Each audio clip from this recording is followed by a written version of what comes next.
안녕하세요. 초보택시입니다. 25년 1월 27일 월요일입니다. 즐거운 한 주 되십시오. 새해 복 많이 받으십시오. 2025년에는 하시는 일 모두 이루시길 바랍니다.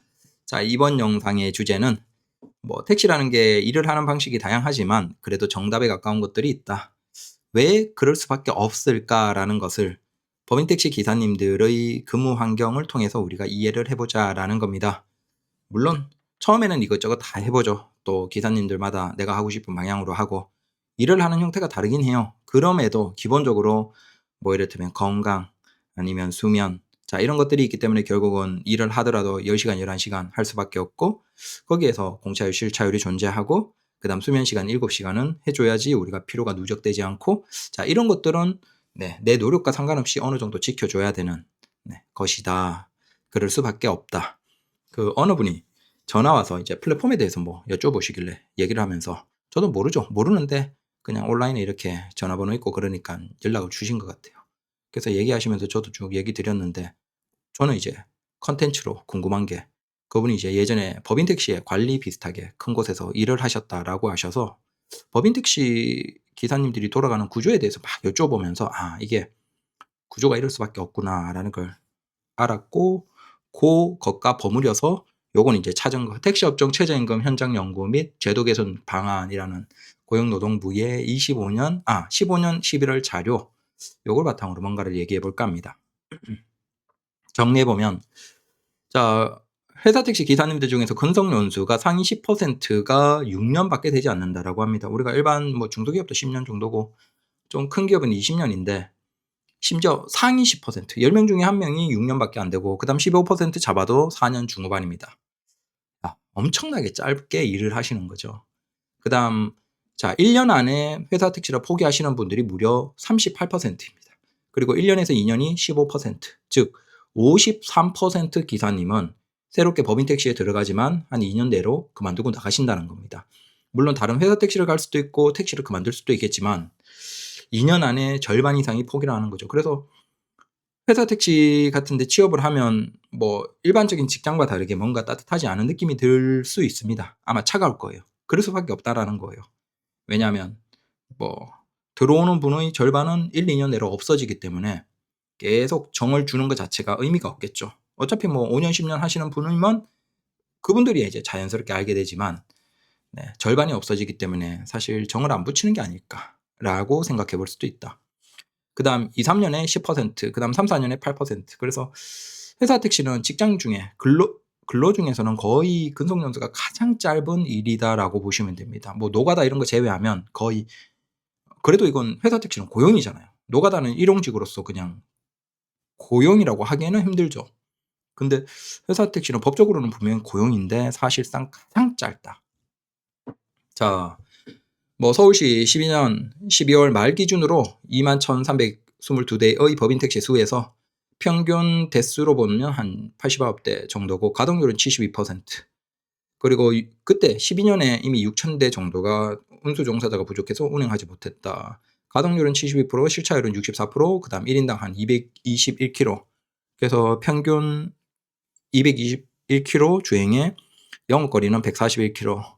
실차율은 63%, 그다음 결제율이 24건, 평균 이동거리가 5.4km, 그다음 요금은 6,000원, 지금이 9,500원에서 10,000원 정도 될 겁니다. 자, 그리고 평균 승무 시간은 10시간 40분 정도고, 그다음 시간당 운송 수익이 14,500원 정도를 번다. 그래서 회사에 108,900원 정도를 납부한다라고 합니다. 하루에 10시간 40분 승무. 네. 그래서 근무 시간으로 본다면 11시간에서 12시간 정도를 근무하는 분이 40%, 그 이상도 있겠죠. 그다음에 10시간에서 11시간 31%, 그래서 약 70% 기사님이 10시간에서 12시간 사이를 일을 하신다. 근데 밑에 보시면 9시간에서 10시간이 17%대, 그다음 8시간에서 9시간이 6.4%, 7시간에서 8시간이 2.6%, 6시간에서 7시간이 1.2%. 아마 9시간은 모르겠지만 8시간 미만의 기사님들은 그분들도 한 4-5%가 되는 거죠. 그리고 9시간 미만까지 하면 10%가 넘어가는 거고. 근데 저분들은 거의 산학금이 딱 기준금 채우는 그 정도까지만 될 텐데 개인 택시를 받기 위해서 저렇게 뭐 안전하게 적게 일을 하시는 걸 수도 있고 아니면 어떤 다른 일 때문에 하루에 일을 최소로 하시는 것일 수도 있고 여튼 의외로 회사 택시임에도 불구하고 2교대인데 짧게 근무하시는 분들도 없는 건 아니다라는 겁니다. 무슨 이유인지 모르겠네요. 자, 12년 기준으로 평균 납입 기준금 산학금을 보시면 1차가 평균 14만 원, 그리고 최고가 16만 원. 그다음에 교대로 하면 10만 원대, 10만 원, 11만 원, 11만 원, 13만 원. 당연히 5가 높겠죠. 네. 그리고 차종별 평균 납입 기준금 현황. 그때 당시에 12년이면 EF 로체, NF, YF, K5. 지금 뭐 당연히 다 대표차가 됐겠죠. EF 로체는 당연히 없고 NF 없고 NF도 작년까지 내가 본 기억이 하나 있거든요. YF도 아니다. NF도 내가 잘못 봤나? YF는 작년인가 한 대 봤습니다. 몇 대인가 본 적이 있죠. 그분들은 거의 마지막에 진짜 재고로 마지막에 뽑으셔서 네, 차량 연장을 끝까지 한 상태이지 않을까라고 생각이 됩니다. 자, 그래서 차에 따라서도 다르긴 하지만 그냥 비슷하게 10만 원 초반. 그다음에 1차로 타시면 뭐 13만 원, 14만 원 정도. 그때 12년이니까 그때 이 정도였다. 그래서 네. 이건 이제 벌어내는 것이겠죠. 근데 의외로 보시면 11만 원 이상 벌어내는 분들이 85.9%예요. 즉 기준금, 산학금 기준으로 산학금 이상 버시는 분들이 법인 택시 기사를 하면 85%는 다 적어도 산학금은 다 채우는 거예요. 산학금보다 못 채우는 분들은 사실 한 10% 중반 정도밖에 되지 않는다. 저런 분들은 이제 떨어져 나갈 것이고 그다음 11만 원 초반을 찍을 산학금일 기준 시점에 네, 가장 많은 지점을 보면 13만 원에서 16만 원 정도. 그러면 산학금 기준으로 한 15%에서 20% 정도죠. 네. 15, 16만 원이면 11만 원대 10만 원에서 11만 원 초반이니까.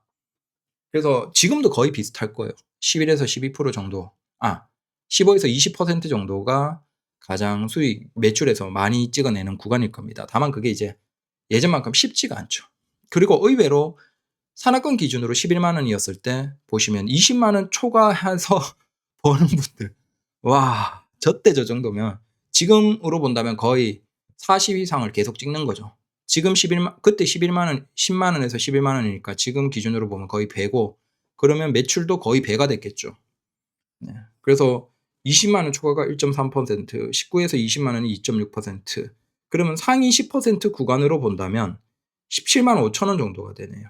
15, 2, 네. 5.6, 2.6, 1.3 하면 대략 17만 5천 원. 그러면 10만 원 기준으로 해서 한 75%, 80%를 더 찍어내는 분들. 상위 10%는 굉장히 많이 찍는다라고 볼 수 있고. 근데 우리 생각은 이거잖아요. 자, 그냥 생각하면 저 상위의 회사 택시에서 상위의 10%에서 20%는 꽤나 돈이 많이 남을 거고 특히 상위 10%는 오히려 저 정도 메달을 찍으면 사실 개인 택시를 할 이유가 없어요. 저게 유지만 된다라고 하면 개인 택시를 하시는 것보다 저분들은 회사 택시를 하는 게 돈을 더 많이 법니다. 실제 지출 비용으로 감안을 하면. 근데 왜 회사 택시를 10년, 20년 하고 돈을 많이 버셔서 그걸 가지고 여유 있게 사시는 사례는 거의 없죠. 우리가 앞에 본 것처럼 근속 연수가 굉장히 짧고 왜 거의 없을까라는 그걸 얘기 드려보려고 합니다.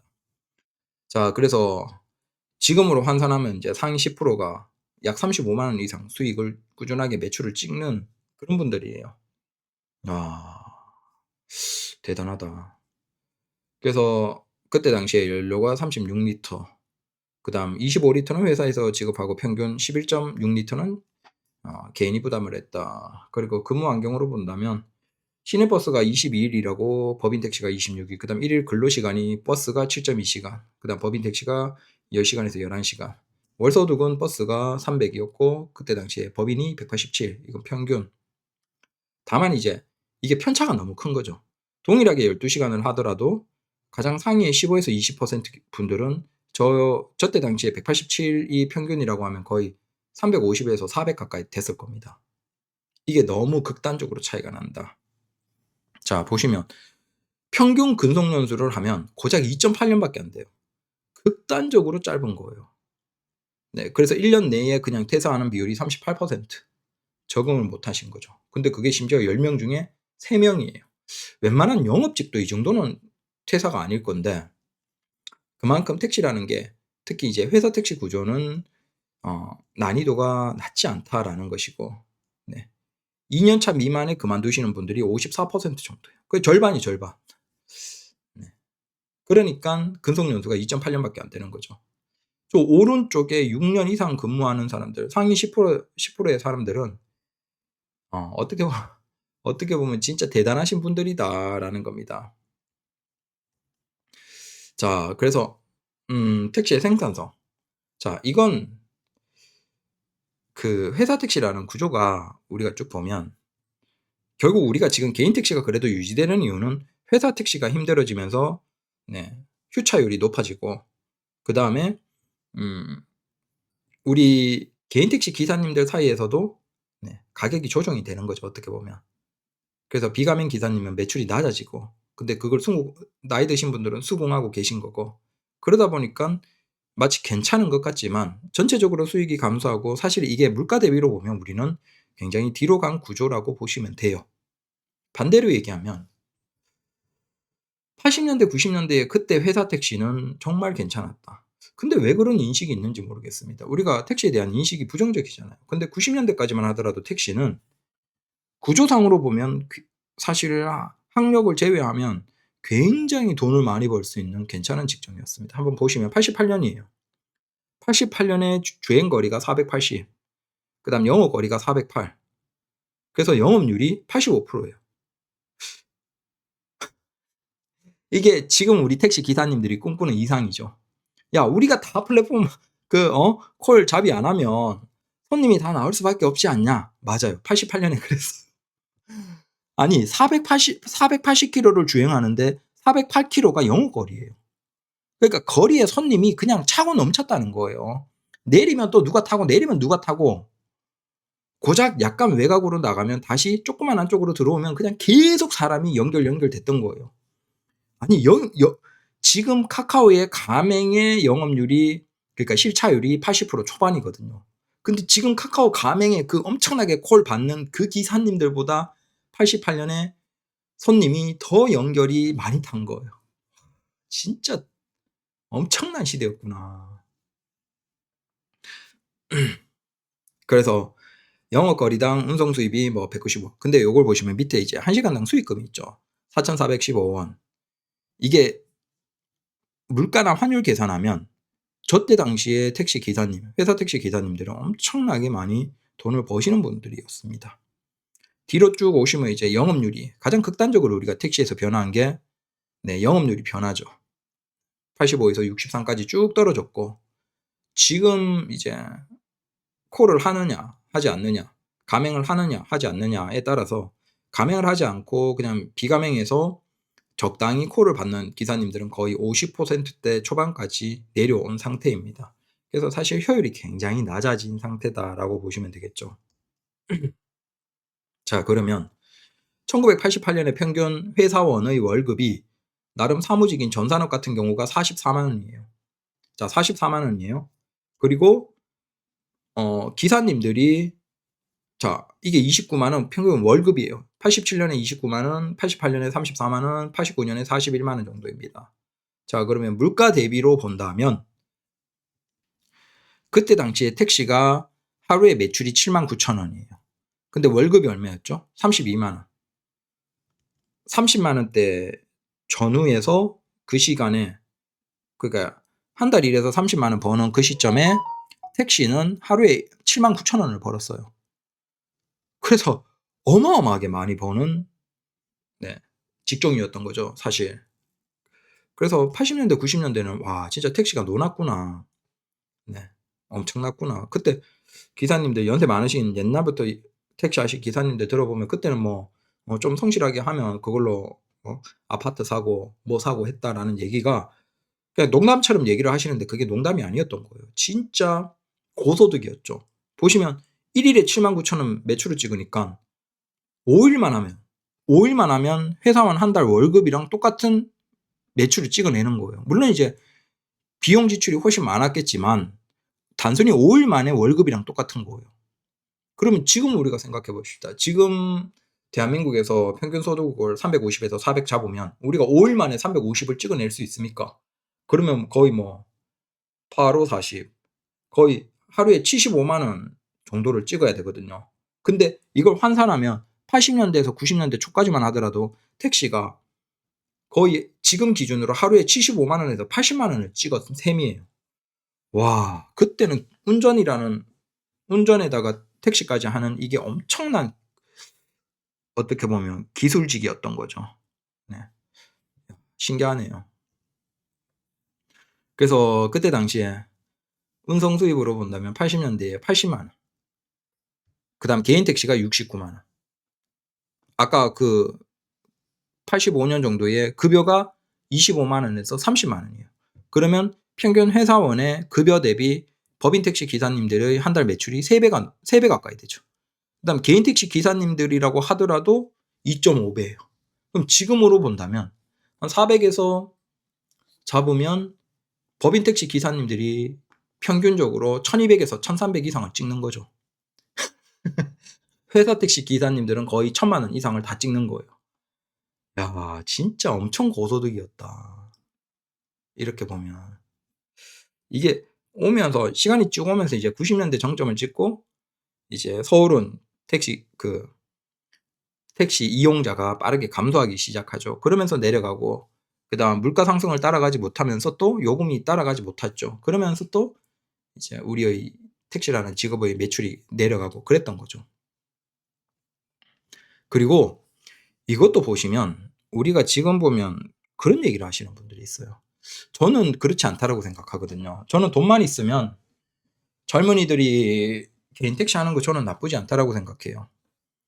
저도 이제 가끔 연락 와서 이제 뭐 배달하고 있는데 그냥 평범한 무슨 배송 일이나 어떤 평범한 일을 하시는 분들이 개인 택시를 고민하시겠죠. 그래서 이거 하고 있고 나이는 아직 젊고 어떤데 개인 택시가 어떨까요?라고 여쭤보면 저는 그냥 까놓고 얘기하거든요. 아, 돈만 있으면 하십시오.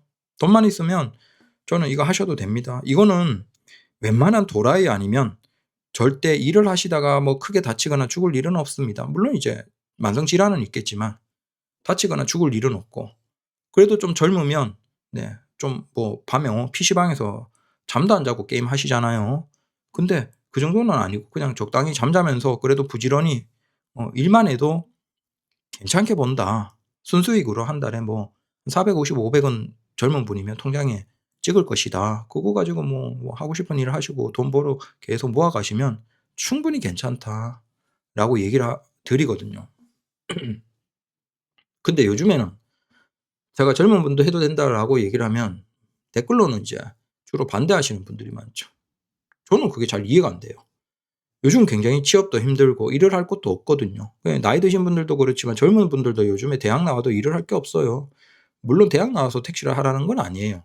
근데 뭐 굳이 뭐 괜찮은 학력 아니면 돈만 있으면 저는 개인 택시 괜찮다고 생각해요. 적어도 이건 밥벌이는 문제 없으니까. 다만 이제 사회적인 인식이 이제 조금 안 좋죠. 근데 80년대에는 그래도 신랑감으로 1위였다. 신랑감으로 굉장히 인기였다라고 얘기했던 게 뻥이 아니었구나.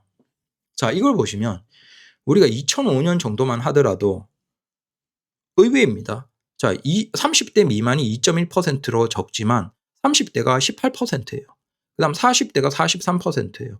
그러면 40대 이하만 하더라도 네, 거의 60%가 넘는 거예요. 굉장히 젊었죠.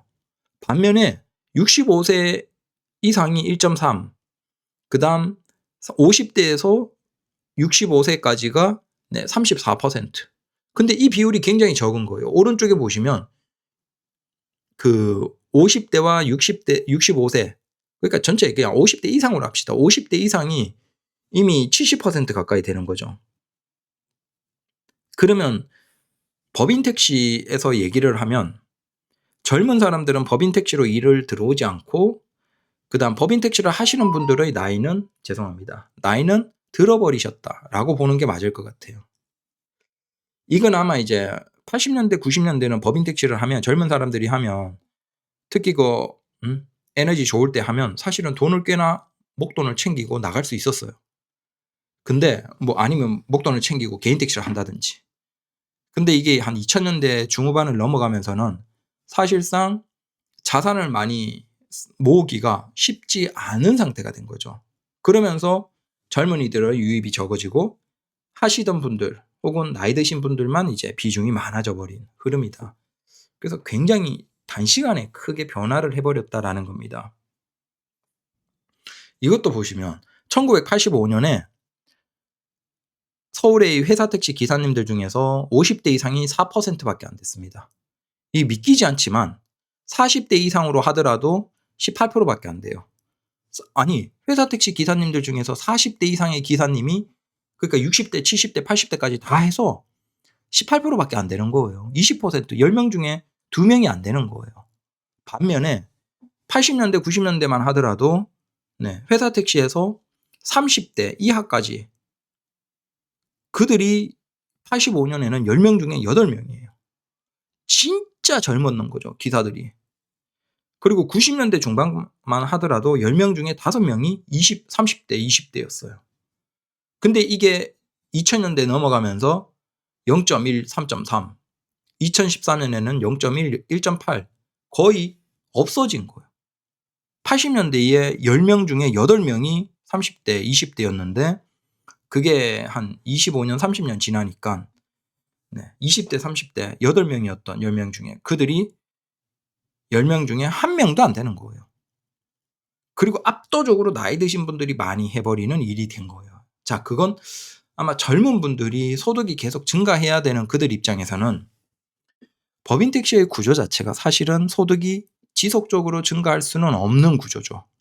아마 그 문제로 인해서 젊은 분들이 택시 자체를 그냥 회사 택시는 할 수가 없는 상태인 것 같아요.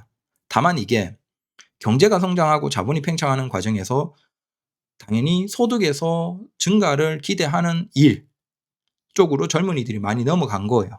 회사 택시라는 일 자체가 사실은 거의 소득이 정체되는 거죠. 이건 시간을 갈아넣는 것에 따라서 증가하고 감소하고 그 차이밖에 없지. 오래 일을 했다라고 해서 근속이 높다라고 해서 소득을 더 버는 건 아니니까. 그러니까 이게 나이 드신 분들은 이걸 하는데 젊은이들은 다 떠나가 버린 거예요. 반면에 80년대 90년대는 그래도 젊은 애들이 이걸 하면 그 사회에서 평범한 직장인들보다는 목돈을 쥐었던 거죠.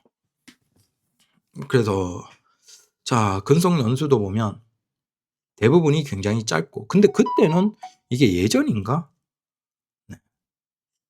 근데 이건 아마 개인 택시가 반영되었을 거예요. 통계상으로 본다면 서울의 운전자 수가 3만이면 법인 택시가 2만 얼마인데 개인 택시가 반영된 것 같아요. 그래서 개인 택시가 반영되면 10년 이상 기사님들이 전국에서 굉장히 40% 이상 많습니다. 즉 택시는 한번 사면 계속 가는 거예요. 반면에 이게 회사 택시와 서로 연결이 되면 굉장히 낮아지는 것이죠. 자, 그다음 여기에서 보시면 산악금까지 소요되는 시간에서 보면 이게 12년 정도의 자료일 겁니다. 산악금이 13이니까. 자, 보시면 한 8시간에서 7시간, 적은 지역은 6시간. 그래서 딱 보통 이제 10시간에서 11시간 정도를 잡으면 한 3시간 정도가 내 돈을 버는 시간이고 한 7시간에서 8시간 정도, 8시간 정도가 산악금을 버는 시간이네요. 그러면 지금 기준으로 8시간 잡고 시간당 2만 원 매출 찍으면 8, 26. 얼추 비슷하게 돌아가네요. 8.5시간, 9시간이라고 하면. 그래서 우리가 개인 택시 기준으로 우리는 산악금이 없지만 개인 택시 기준으로 필요한 필수 자금, 그러니까 필수적으로 들어가는 지출하는 시간이 대략 느낌상으로 보면 한 2.5시간에서 3시간 정도 되는 것 같아요. 하루로 본다면. 그 외의 시간이 우리가 가져가는 거죠. 그래서 회사 택시는 한 3시간 반에서 4시간 정도를 더 집어넣는다라고 보면 되겠죠. 문제는 우리가 하루에 일을 할 수 있는 시간이 정해져 있기 때문에 한 10시간에서 11시간 정도면 사실 그게 가장 적정한 근로시간이거든요. 피로가 누적되지 않는 근로시간. 그래서 그 11시간 정도에서 회사 택시는 자기가 벌 수 있는 시간이 4시간 정도고 개인 택시는 한 6시간에서 8시간 정도가 내가 벌 수 있는 시간이기 때문에 그 차이에서 수입의 차이가 나지 않나라고 생각이 됩니다. 의외로 지방으로 가면 산학금 소요 시간은 짧아요. 저기 보시면 뭐 경북 이런 데는 뭐 5시간 정도밖에 안 돼요. 근데 문제는 그 매출, 평균적인 매출이 낮겠죠. 그다음 근로시간으로 본다면 대부분 지역들이 다 10시간 초반. 이거 근무 시간은 뭐 25일 기준이고. 근데 굉장히 1차 같은 경우에는 여기 보시면 이게 2교대로 근무 시간이 240시간에서 260시간이에요. 자, 이걸 왜 얘기 드리냐면 결국 인간이라는 게 한계가 있어요. 근로하는데. 하루에 보면 10시간 정도고 그다음에 뭐 그걸 25일 정도 하면서 한 달에 30일 기준으로 5일 정도는 푹 쉬어 줘야 돼요. 근데 이건 이제 1인 1차로 하면 근로시간이 12시간 넘어가는 것들도 있고 전체 구속시간 그건 이제 근로시간 외에 뭐 차 준비하고 차에 뭐 있고 그냥 그런 시간까지 다 하면 14시간 또 있어요. 13.8시간. 와. 근무 일수는 비슷한데 근로시간으로 따지면 한 달에 300시간 이상이 이제 넘어가는 거죠. 우리가 하루에 24시간에서 잠을 7시간 자고 그러면 잠 7시간 빼면 17시간 정도거든요. 순수하게 그냥 잠 제외하고 17시간이 남는데 저기 제일 높은 2012년 기준으로 광주는 1차 하시는 분들은 14시간, 14.4시간이 차량 직접 일은 아니지만 차에 뭔가 구속되어 있는 시간이에요. 그러면 하루에 순수하게 잠 빼면 남는 시간이 2시간 20분인 거예요. 이게 밥 먹고 딴 거 다 하는 시간을 포함하는 게 2시간인 거죠. 거의 눈 뜨면 택시하고 그다음 밥 먹고 자고 눈 뜨고 택시하고 거의 1차 하시는 분들은 그 정도라고 보셔도 돼요. 그나마 다른 지역에서 13.5시간 뭐 13.8시간이면 1시간이 더 있는 셈인 거죠. 그러니까 3시간 초반 정도, 3시간 뭐 10분, 20분 정도의 시간을 개인적으로 쓸 수 있는 거고. 근데 그 정도라고 하더라도 밥 시간 1시간 하고 씻는 시간 30분 하면 거의 진짜 개인 시간이 1시간에서 1시간 반인 거예요. 그 시간 외에는 그냥 계속 차를 타는 거예요. 1차로 하시는 분들은. 와. 사실 이런 분들은 매출 많이 올리고 돈을 많이 벌긴 벌거든요. 그러니까 제가 궁금한 건 그거예요. 저렇게 1차로 하시거나 무리하게 악착같이 하시는 분들이 돈을 많이 버는데 왜 그들이 부자가 되지 못하냐. 자, 이게 우리가 핵심이죠. 그래서 요건 이제 대구 택시 같은 경우에 위에가 근로시간입니다. 시간이 8시간, 7시간에서 8시간 가도 아직 마이너스 상태예요. 운송 수익 대비로 본다면. 그리고 9.7시간에서 이제 산학금을 다 채우는 거죠. 그리고 그때부터 플러스 영역으로 넘어가기 시작하고. 근데 우리가 보통 개인 택시 기준으로 10시간을 일하거든요. 그러면 월 시간으로 한 250시간. 근데 우리는 그거보다 짧게 일을 하겠죠. 보통 개인 택시가 게으르니까. 그래서 근데 우리는 한 2.5시간 정도가 필수 시간이라고 본다면 요거보다는 그러니까 앞에 한 3시간, 4시간은 우리는 더 먹는 셈이다. 개인 택시 기준으로. 다만 매출이 굉장히 많아져 버리는 분들은 회사 택시 기사님들이 오히려 넘어버립니다. 개인 택시를. 근데 그건 극소수고. 그다음 이건 서울 택시 기준으로 대구보다는 훨씬 낫죠. 서울은 9.7시간, 대구는 9.7시간이 넘어야 0이 되는데 서울은 8.2시간이 넘으면 0이 되고 그때부터 플러스 구간이에요. 그래서 하루 11시간 정도 근무하는 기준으로 12년에 240 정도를 가져가는 시기였다라는 겁니다. 자, 이제 제가 얘기를 드리고 싶은 게 뭐냐면 왜 회사 택시에 부자된 기사님들이 없을까? 구조상으로 보면 1차 타시는 분들은 어마어마하게 타고 저분들은 거의 월 기준으로 한 500, 600 이상 가져갈 건데 돈을. 자, 문제가 그거예요. 우리가 개인 택시를 해보면 아시겠지만 사고는 그냥 납니다. 예비 개인 택시 기사님들도 이렇게 생각을 해두시는 게 좋아요. 사고가 안 난다 이런 건 생각하실 필요가 없고 사고가 납니다. 보통 보면 한 4번에서 5번 정도는 크거나 작거나 사고를 내면 그때서야 우리가 웬만큼 가장 중요한 것들을 몸에 익히고 안정적으로 되는 것 같아요. 뭔가 깎이는 거죠. 도로에서 일을 하는 데 있어서. 그래서 적어도 사고는 어느 정도 난다라는 걸 뭐 감안하면 되고 사고 이후에 어떻게 잘 대처하는지 그것만 좀 생각을 해 놓으시는 게 좋다라는 것이고 첫 번째는. 그다음 중요한 건 우리 개인 택시 기준에서는 사고가 나도 사실은 크게 문제는 없어요. 우리 몸만 크게 다치지 않으면 사실은 뭐 차야 뭐 문제가 없죠. 그다음 보험금이야 뭐 너무 자잘하게 짧은 기간에 많이 반복해서 나지만 않으면 뭐 많이 내리지는 않겠지만 뭐 오르는 것도 크게 걱정은 없습니다. 그런데 이제 이게 회사 택시에 적용되면 회사 택시 기사님들이 사고가 한 2번, 3번, 1번 정도는 괜찮아요. 근데 조금 큰 사고가 한 2-3번, 3번 정도 이상 나면 어떻게 한다라고 들었냐면 그 회사 택시에서 이제 그 승무 제한을 한대요. 근데 승무 제한은 그 회사 택시에서 뭐 그러니까 이게 승무를 하는 그 자격이 있을 거잖아요. 그 자격에서 기사님의 문제로 인해서 승무가 제한이 되는 거예요. 그러다 보니까 기사님들 입장에서는 답이 없는 거죠. 근데 주로 누가 이제 그렇게 사고를 내고 뭘 하겠습니까? 그러니까 절반 정도는 2년 내에 그냥 떨어져 나가는 거예요. 그래도 버틴 기사님들 중에서 또 매출을 많이 올리는 기사님들은 앞에 보신 것처럼 근무 시간이 길어요. 근데 근무 시간이 길면 필히 집중력이 낮아져요. 집중력 낮아지고 졸리고 그 반대편에서는 만성 질환들 있고 자, 이 두 가지가 무조건 따라가요. 그러면 그게 정신력이 강하고 그러면 한 6개월, 1년은 버티죠. 근데 그게 몇 년 지나면 어느 시점에는 사고가 난다는 거예요. 그리고 그렇게 사고가 1번, 2번, 3번 나면 회사에서는 승무 제한을 하는 거예요. 그걸 지속할 수도 없고 승무 제한을 하면 그 기사님들이 딴 데 옮겨 가신대요. 근데 문제는 서울에 저기 옛날 같으면 거기 지금은 모르겠어요. 잠실에서 거기 시험 치면 거기 회사 택시에 그 채용하는 분들 있잖아요. 뭐 배차반장인 그런 분들이 나오겠죠. 다 서로 친구고 다 알아요. 그래서 내가 여기에서 뭐 사고를 좀 많이 내고 문제가 돼서 그만두고 딴 데 옮기려고 해도 다 아는 거예요. 그들끼리. 그럼 연락해서 뭐 어느 기사 왔는데 전에 너희 회사에서 있었는데 그러면 뭐 어떤지 다 아는 거죠. 자, 그러면 우리가 이제 그걸 보잖아요. 회사 택시 보면 어떤 데는 조건이 좋아. 어떤 데는 조건이 나빠.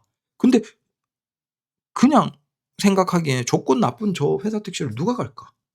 라고 생각되죠. 아니, 저기는 진짜 똥 차주는데 누가 저기 가서 일을 하지? 응? 라고 생각하는데 어떤 분이 거기 가겠어요? 결국은 회사 택시의 구조 속에서 일을 많이 할 수밖에 없고 일을 많이 하고 돈은 안정적으로 늘진 못하고 그러니까 우리는 근속연수가 길다라고 해서 소득이 높아지는 건 아니잖아요. 결국은 계속 무리하게 일을 많이 해야만 돼요. 회사 택시 구조에서 돈을 꽤나 벌기 위해서는. 근데 그럴수록 사고 위험이 높아지고 그렇게 사고가 몇 번 나면 그 회사에서 지속할 수가 없죠. 그러면 다른 회사를 가야 되는데 이제 그런 사고가 몇 번 있어서 승무 제한이 된 기사를 그래도 조건이 좋은 안정적인 회사에서는 꺼리겠죠.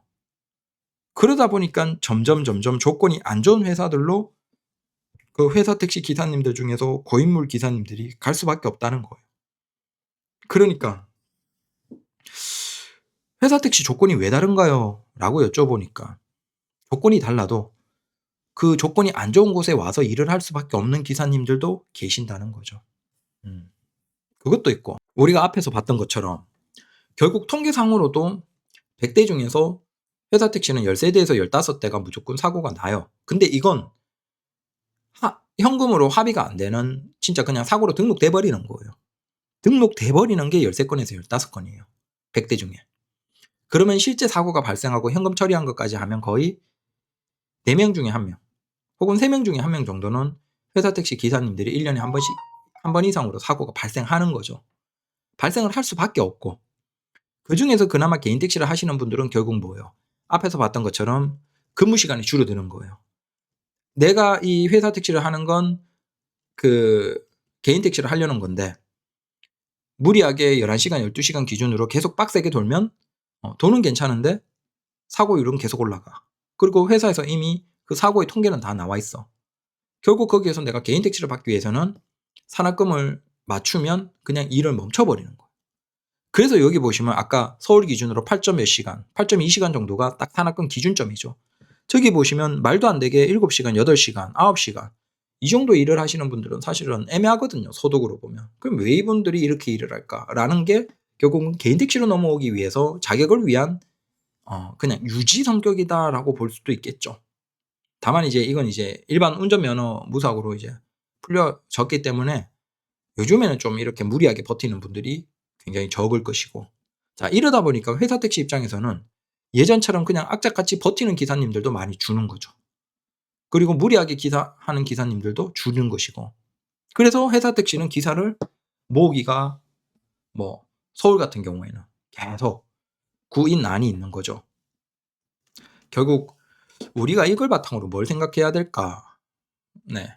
라고 생각하면 인간이라는 게 일을 할 수 있는 시간은 한정되어 있다라는 거예요. 근데 통계상으로 보면 거의 11시간 전후가 택시라는 일에서는 거의 상한선이면서 최적점이라고 보시면 되는 것 같아요. 10시간에서 11시간, 11시간 전후. 11시간 약간 무리하는 거긴 한데 10시간에서 11시간 전후가 거의 최적이고, 그러면서도 최선인 거죠. 자, 이게 12시간, 13시간 넘어가면서부터는 굉장히 무리를 하는 거예요. 회사 택시 기사님들 중에서도 거의 못 버틸 정도로 굉장히 무리하는 거예요. 1차 하시는 분들. 그래서 너무 무리하지 말고 개인 택시를 한다면 상한선을 11시간 정도로 잡고 그 외에 휴식 시간, 수면 시간 확실하게 보장을 하고, 근데 거기에서도 우리는 회사 택시처럼 뭐 필수적으로 8.2시간, 9시간 정도를 해야지만 그때부터 플러스가 되는 게 아니잖아요. 그러니까 그 중간중간 시간에 이미 우리는 한 근무 시작하고 2.5에서 3시간만 지나도 플러스 단계예요. 그래서 중간에 휴식 시간을 최대한 좀 쉬면서,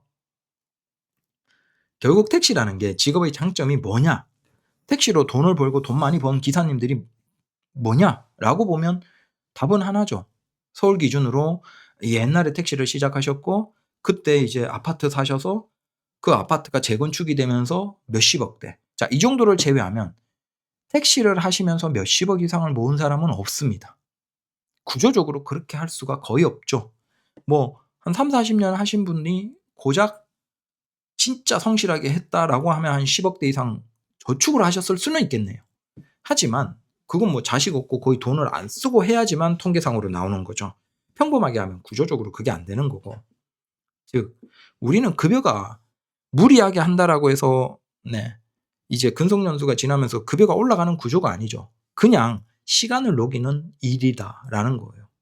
그럼 그 시간을 녹이는 데 있어서 단기적으로 우리가 무리하게 빡세게 일을 해서 약간 더 벌지만, 그렇게 하면 오히려 피로가 쌓이고 힘들어지고 위험 가능성이 올라가고, 그거보다는 우리가 잔잔바리로 한 이걸 내가 죽을 때까지 꽤나 먼 시간까지 한다라고 생각하고 사고 내지 않고 건강을 잘 챙기면서 즐겁게 길게 할 수 있는 게 택시로는 정답이 아닐까. 다만 이게 회사 택시 구조에서는 그 구조를 할 수가 없는 거죠. 기본적으로 9시간 정도를 이상부터 플러스가 되기 때문에 최대한 그걸 땡기기 위해서라도 무리하게 운전을 할 수밖에 없는 거고, 그래서 회사 택시는 근속연수가 짧고 이직이 높고 마찬가지로 사고율도 높고, 하지만 수익 면에서는 굉장히 오히려 80년대, 90년대 그때가 훨씬 좋았고, 그리고 한계, 이 일을 하는 사람들이 줄어들면서 한계에 다다르고 있고. 자, 그러면 우리 개인 택시 기사님들 입장에서는 더 멀리 길게 보고 앞에 얘기 드린 것처럼 좀 내려놓고 차분하게 해야 되지 않을까. 물론 이렇게 얘기하면서도 또 안 돼요. 우리가 돈 생각할 수밖에 없죠. 근데 이번 영상의 주제는 결국 그거예요. 우리가 택시라는 일의 장점이 뭐냐? 언제든지 나가서 일을 할 수 있고 자유롭게 내가 다니고 싶은 쪽으로 다닐 수 있고 누구 간섭 안 받고, 그러면서도 내가 일하러 나가면 그래도 일정 이상 돈은 다 벌어내는 거예요. 자, 이게 개인 택시의 가장 장점이에요. 여기에서 우리가 돈을 더 많이 벌려고 하면 개인 택시를 하면서 다른 일을 하시라는 거예요. 그래서 얘기 드린 것처럼 이제 택시 유튜버 같은 것도 괜찮죠. 택시 유튜버 중에서 지금 제일 많이 보는 분이 1000단위 이상이에요. 그분이 통계상으로 보면 수치가 뭐 2,500, 3,000 이상이 나와요. 유튜브 수익만.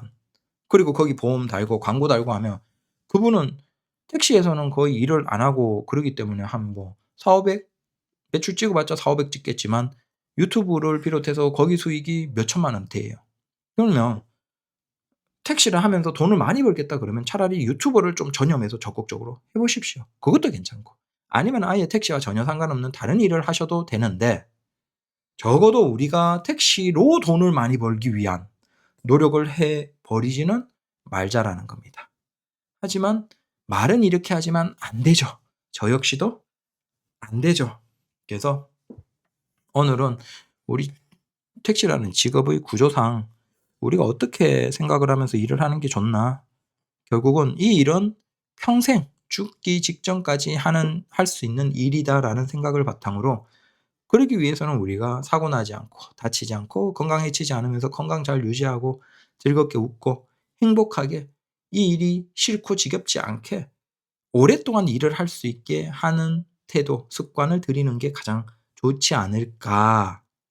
이걸 돈을 쫓으면 뭐 사실 우리 구조상으로 애초에 회사 택시는 돈을 쫓을 수밖에 없는데 그 구조 자체가 굉장히 힘들구나라는 걸 알 수 있다라는 겁니다.